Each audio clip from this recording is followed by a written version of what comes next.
शायद ही ऐसा कोई एग्ज़ाम होगा यूपीएससी का या कोई भी स्टेट सर्विसेज का जहाँ पे बिल्स के ऊपर क्वेश्चन ना पूछे जाएं, क्योंकि पॉलिटी एक बहुत इंपॉर्टेंट सेगमेंट रहता है हम लोगों का, और उसमें से भी सबसे इम्पॉर्टेंट रहता है दैट इज़ योर बिल, जिसको लेके बच्चे बहुत ज़्यादा कंफ्यूज होते हैं कि ऑर्डिनरी। तो यहाँ पे मैंने एक चार्ट बनाया है लर्नबा मैप्स के अंदर जो कि आपका सभी बिल्स को डिफाइन करता है, और आज हम उसके बारे में पढ़ेंगे कि क्या उसकी ज्वाइनिंग होती है या कब है।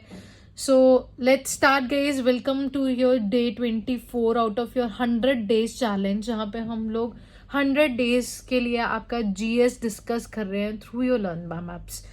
सो सबसे पहले गाइज हम लोगों का कि बिल्स जो हैं कितने तरीके के।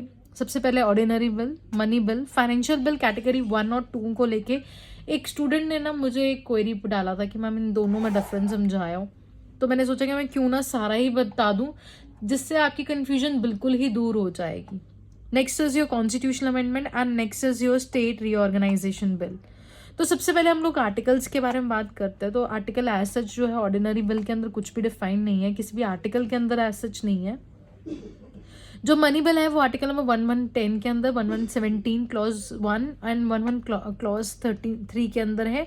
Then is your 368 and next is your third article के साथ डील करता है, जो कि आपके नई स्टेज को आपने अगर इस्टेब्लिश करना है तो उसके अंडर आता है।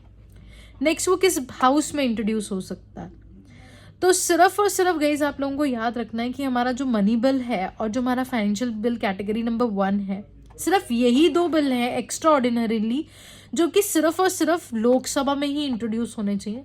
बाकी कोई भी बिल आपके ईदर ऑफ योर कॉन्स्टिट्यूशन में आपका जो है पेश हो सकते हैं, आपका मतलब कि लोकसभा या राज्यसभा में से किसी में भी पेश हो सकते हैं। बट इन्हीं दो को याद रखिएगा कि आपका लोकसभा के अंदर ही इंट्रोड्यूस होता है, स्पेसिफिकली कैटेगरी नंबर 1। अब बहुत ही इंपॉर्टेंट क्वेश्चन अगला जो बनता है कि ज्वाइंट सेटिंग किसके अंदर नहीं होती है। तो आपको गाइस हमेशा याद रखना है कि आपका मनी बिल के अंदर और कॉन्स्टिट्यूशनल अमेंडमेंट के अंदर आपकी जो है ज्वाइंट सेटिंग नहीं होती है।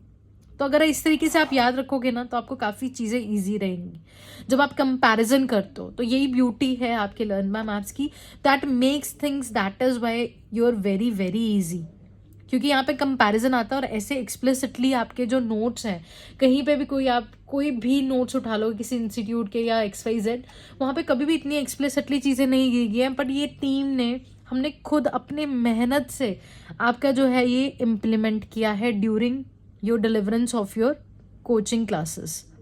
नेक्स्ट केस हम लोग पढ़ते हैं कि प्रेसिडेंट की प्रायर रिकमेंडेशन कब चाहिए नहीं होती, चाहिए होती है that is in your money bill, बहुत इंपॉर्टेंट है, फाइनेंशियल बिल कैटेगरी 1 एंड 2 में दोनों में, और स्टेट रीऑर्गेनाइजेशन। किसमें नहीं चाहिए होती प्रेसिडेंट की assent, that is in your 2 cases. The first one is your ordinary bill and your second one is your constitutional amendment bill. बहुत इंपॉर्टेंट है, इसको याद रखिएगा। एक एक्स्ट्रा ऑर्डिनरी सिचुएशन है ये, जहां पे आपका पेश होने से पहले में ना लोकसभा से पहले जो है प्रेसिडेंट के पास जरूर जाता है आपका बिल, पर इन 2 केसेस में नहीं जाता। नेक्स्ट, कब हम लोग आपका प्रेसिडेंट जो है अपनी कौन सी वीटो एंजॉय कर सकता है। ऑर्डिनरी में सिर्फ सस्पेंसिव वीटो ज्वाइन कर सकते हैं, थोड़ी देर के लिए सस्पेंड कर सकते हैं। मनी की बिल के अंदर क्योंकि पहले ही रिकमेंडेशन ले रहे हैं हम लोग प्रेसिडेंट से, इस वजह से बाउंड है वो कि वो अपनी असेंट दे वहां पे। नेक्स्ट है हम लोगों को कॉन्स्टिट्यूशनल अमेंडमेंट बिल में, बहुत इंपॉर्टेंट है क्योंकि ये दो मेजर बहुत ही मेजर हम लोगों के जो है ना बिल्स आते हैं गाइस। तो इसको याद रखिएगा कि यहाँ पे वो बाउंड होते हैं, बाकी यहाँ पे आपकी सस्पेंसिव वीटो, बाकी कहीं पे भी आपकी pocket veto, suspensive veto, pocket veto, suspensive veto, कहीं पे भी कोई भी इंजॉय कर सकते हैं।